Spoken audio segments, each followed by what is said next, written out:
কিছু খাইছে রাতে এখনো বলছে দেখছে ভাই আপনাদের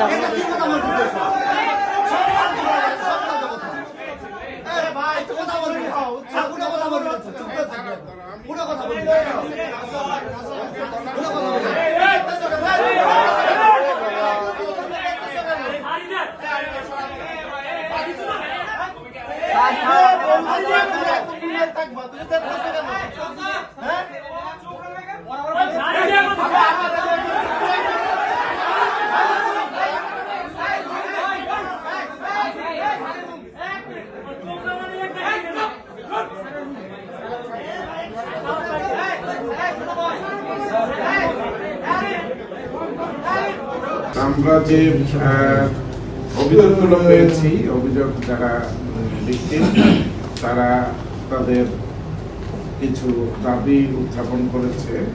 দাবি একটা আমি আগে পড়ি। 1 নম্বর হচ্ছে নির্দেশদাতা হিসাবে জিয়াউল সংসদ রাজশাহী বিশ্ববিদ্যালয়ের ডিউটি মোহাম্মদ মোজাম্মেল হকের মুক্ত পদ হতে পদত্যাগ এবং আবাসিকতা বাতিল।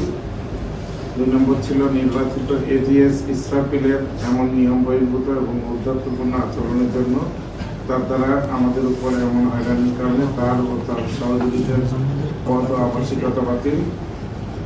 ক্যামেরার সামনে এসে সবার উপস্থিতিতে ক্ষমা চাইতে হবে। আর হচ্ছে আমার ও আমার রুমমেটের নিরাপত্তা নিশ্চিত করতে হবে। এই 4টা দাবি ছিল তাদের। এই 4টা দাবির আলোকে আমরা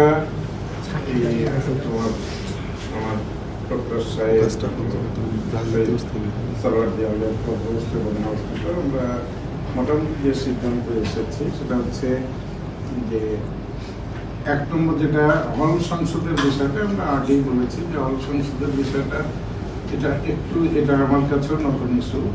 এই জন্য আমরা এটার জন্য একটা তদন্ত কমিটির বিষয়ে যেটা আমার এই ইনস্ট্যান্ট সিদ্ধান্ত নেওয়ার ক্ষমতা নেই, এই জন্য একটা তদন্ত কমিটি ইনশাল্লাহ আমরা কালকে সকালেই হয়তো তদন্ত কমিটি, এবং সেখানে তোমাদের যদি মনে হয় যে ছাত্র প্রতিনিধি থাকা উচিত তাহলে সেখানে এটা হচ্ছে আমাদের হলের সদস্য পদের বা যে প্রতিনিধি হিসাবে যে পদ আছে সেই পদের বিষয়।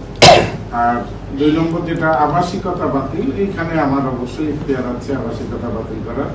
সেক্ষেত্রে শৃঙ্খলা ভঙ্গের কারণে আমাদের আবাসিকতার যখন নোটিশ থাকে তখন এটা দেয়াই থাকে, যে কোনো কারণে শৃঙ্খলা ভঙ্গ করলে আবাসিকতা বাতিল করার ক্ষমতা রাখে। আর সেই ক্লোজ থেকে আমরা বলতে পারি যে 3 জন বেসিক্যালি ওই রুমে